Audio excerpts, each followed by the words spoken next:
اعوذ باللہ من الشیطان الرجیم بسم اللہ الرحمن الرحیم۔ اب تیسرا حصہ ہے سورت کا۔ اب حضور کی بعثت کس لیے ہوئی؟ هو الذی ارسل رسولہ بالہدی ودین الحق لیظہرہ علی الدین کلہ۔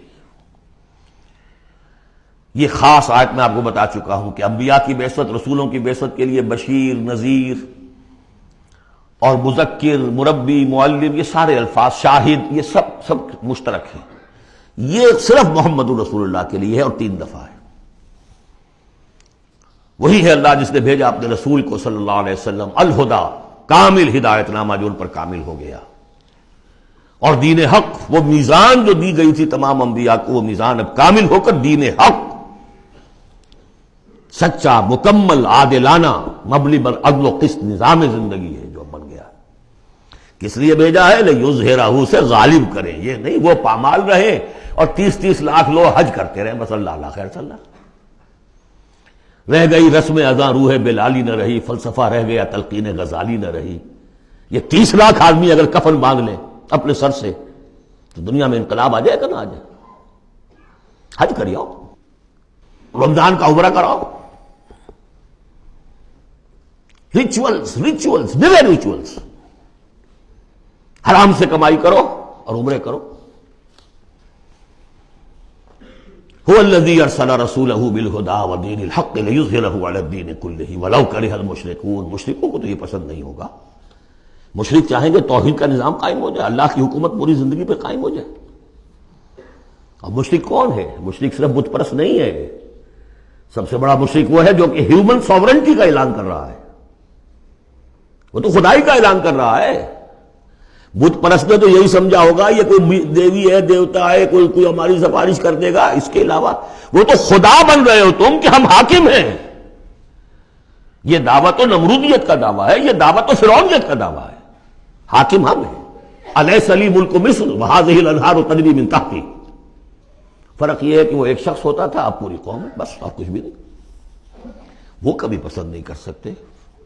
تصادم ہونا ناگزیر ہے، جہاد کرنا پڑے گا، کشمکش کرنی پڑے گی۔ اب وہ کون کریں گے؟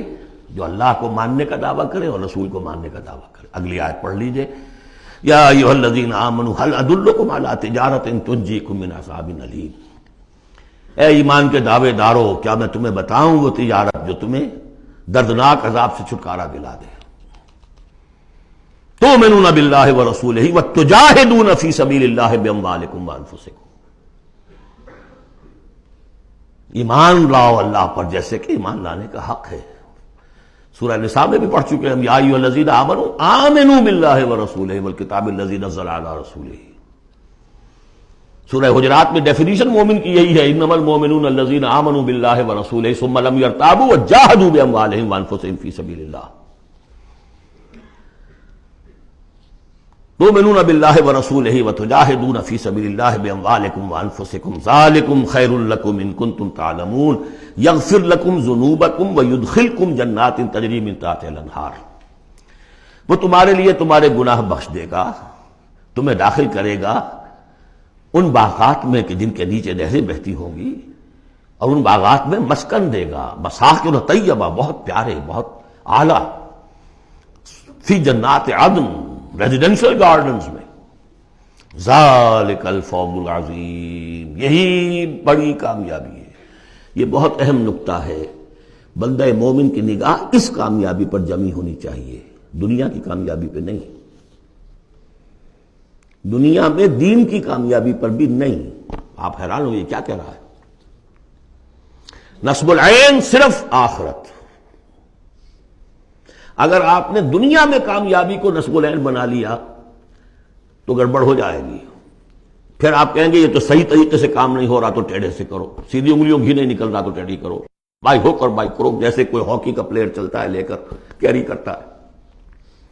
اسی میں تحریکیں گم ہو جاتی ہیں، تحریکوں کے قبرستان بنے ہیں اسی بنیاد پر۔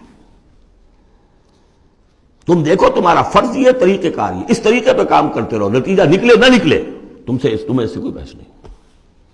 ہاں طریقہ کار پر نظر ثانی کرتے رہو، ہو طریقہ محمد رسول اللہ سے ماخوذ اور منہاج لِكُلٍّ جَعَلْنَا مِنْكُمْ شِرْعَةً وَمِنْهَاجًا، ہم نے ہر ایک کو تم میں سے شریعت بھی ایک دی ہے، منہاج بھی دیا ہے۔ منہاج محمدی کیا ہے؟ بولو، تم امت محمد ہو صلی اللہ علیہ وسلم۔ تو یہ بات نوٹ کر لیجئے، بہت اہم ہے، بس تجزیہ کر لیجئے اب تک جو کچھ آیا ہے اس میں، بلکہ اب آخری دو آیتیں بھی پڑھ لیجئے۔ ایک حیثیت سے یہ 12ویں آیت پر آ کے مضمون مکمل ہو گیا۔ ذالک الفوز العظیم، بڑی کامیابی یہی ہے۔ البتہ دنیا میں ایک اور بونس کی شکل میں ہے، وَأُخْرَىٰ تُحِبُّونَهَا، ایک اور شے جو تمہیں بہت پسند ہے۔ اللہ کی نگاہوں میں تو اس کی کوئی حیثیت نہیں، اس لیے کہ اللہ کی نگاہ میں تو اگر وہ کرنا ہی چاہے تو دین حق کو غالب کر دے آنے واحد میں۔ اللہ تو تمہیں دیکھ رہا ہے بس کہ تم نے کتنی کچھ جانفی شانی کی، کہ کیونکہ تمہارا امتحان ہے۔ لیکن تمہاری نگاہوں میں بہرحال انسان ہو تو بربنائے طب بشری انسان چاہتا ہے کہ کوئی جو کچھ ہم کریں اس کا نتیجہ بھی اگر نظر آ جائے تو کیا کہنے۔ وَأُخْرَىٰ تُحِبُّونَهَا، اور وہ دوسری چیز اور بھی جس کا جو تمہیں پسند ہے، وہ کیا ہے؟ نصر من اللہ وفتح قریب، اب اللہ کی طرف سے مدد آیا چاہتی ہے اور فتح تمہارے قدم چوما چاہتی ہے۔ لیکن یہ ظاہر بات ہے یہ کب اتری ہے، یہ میں آپ کو بتا چکا ہوں، اس کو سمجھیے سورہ صف کو، سورہ احزاب کا ضمیمہ، وَبَشِّرِ الْمُؤْمِنِينَ، یہی الفاظ آئے ہیں، اور اے نبی اس کی بشارت دے دیجئے اہل ایمان کو۔ قول میں حضور کا آپ کو سنا چکا ہوں، آپ نے فرما دیا تھا غزوہ احزاب کے بعد، لن تغزوکم قریش بعد عامکم ھذا، اے مسلمانوں اب اس سال کے بعد قریش تم پر چڑھ کر نہیں آ سکتے، ایگزاسٹ ہو چکے ہیں۔ وَلَٰكِنَّکُمْ تَغْزُونَہُمْ، اب تمہاری طرف سے انیشیٹو ہوگا، اور وہ انیشیٹو تھا کہ جو عمرے کے سفر کی نیت سے آپ نے کیا، صلح حدیبیہ ہو گئی، اور اِنَّا فَتَحْنَا لَكَ فَتْحًا مُبِینًا کی آیت اتر گئی۔ اور دوسری چیز آخرت میں یا ایک روحانی جو مقام تمہیں اس سے حاصل ہوگا، تم اللہ کے مددگار کا قرار پاؤ گے، اس سے اونچا کوئی مقام ہو سکتا ہے۔ صدق اللہ العظیم۔